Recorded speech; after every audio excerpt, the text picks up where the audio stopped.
two things are on the horizon. Number one is Europe. Yeah. You have, I think, said you're not going to be rescuing any banks over there with any kind of significant investment. You've also said if this thing goes bad, you're in great fear of what the consequences are. What did you mean? Well, it's big. and you know, they have tried an experiment which where the imperfections in it are becoming manifest, and the numbers are big. The banks are the solvency of the banks are intertwined with the solvency of sovereigns, and vice versa.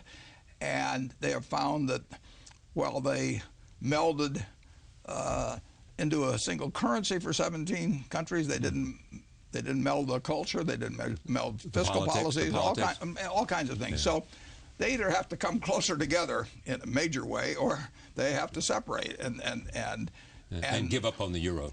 And give up on the Eurozone. Yeah, and they don't want to do that, and that's understandable, and there's all kinds of But there's also this argument, all they're doing is kicking the can down the road. Well, they really need to, a lot more on the line, and they really need to sort of do more at one time to make sure that they have stopped. It's a short road, Charlie. You can see the end of that road. They better not give it a good kick, or it won't be on the road anymore. It's over the cliff, is it? Yeah. So what happens to us if it happens? If the worst happens, what happens to the United States? And what happens to the global economy? I don't know what they're going to do. I mean, when you get 17 of them, nobody knows what they're going to do.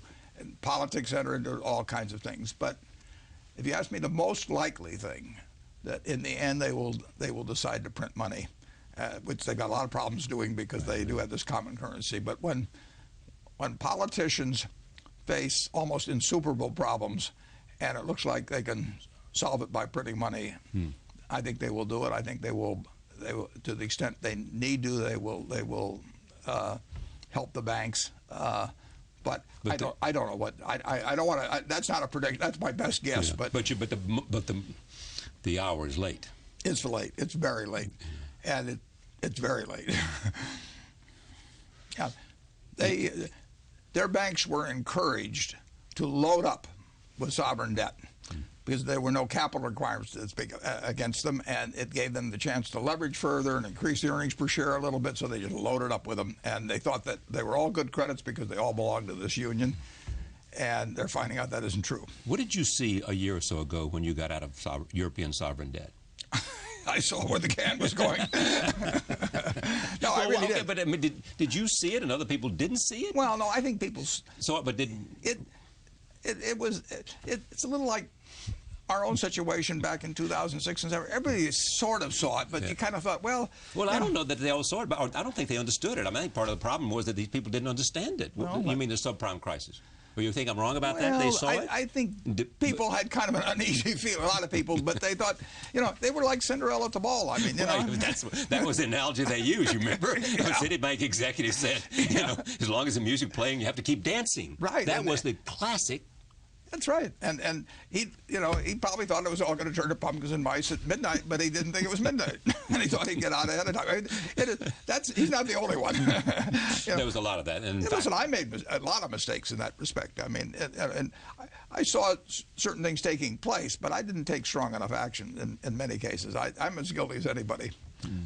But in terms of Europe, I think it was clear well over a year ago that we were heading for a cliff. I mean, you just can't have people tied to a given currency who have lost the ability to print money behaving recklessly. It's going to come home to roost very quickly. And when those bonds of those countries are held in huge extent, it's a bad situation.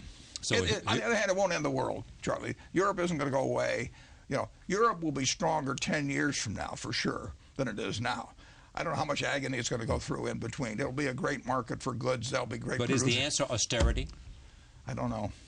That's the question. I mean, it's always great to say the other guy should get austere. I mean, that's the problem they have. It isn't a common austerity. It's your austerity will take care of my bonds. The Germans have a point.